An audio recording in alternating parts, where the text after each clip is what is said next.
Okay, as you can see, problem solved. And it only took me 10 minutes. It probably took me longer to explain my diagnostic and open the box for the compressor than to install it. Let me just show you what I had to deal with.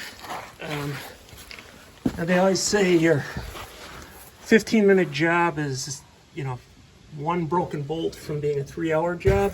The 4 bolts up there on the frame rail that hold the compressor, 2 of them were pretty snug, so it wouldn't hurt to put some liquid wrench or whatever you use to loosen those up to get those out of there first. The other thing, I was lucky that those written instructions were here and along, because to get these hoses out, what you have to do is you have to push in on this fitting while you pull out on the hose. So that came real easily only because I knew how to do it. Otherwise I would have yanked on these hoses and screwed up these little white fittings that stay with the hoses. The other piece component is there's a fitting up here, if you can see where I'm pointing, and that goes into the frame and it sucks the air in for the compressor. And I did put some dielectric compound on so it doesn't become a problem in the future.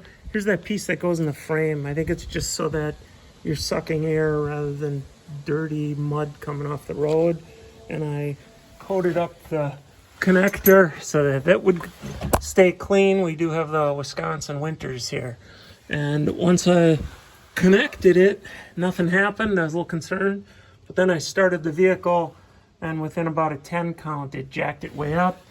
Again, if I'm concerned about the height, I can mess with this, but I'm not going to mess with this because I think I would break it and I'd have to fabricate or buy a connector. So if that becomes a problem, I'll deal with it then. That's it.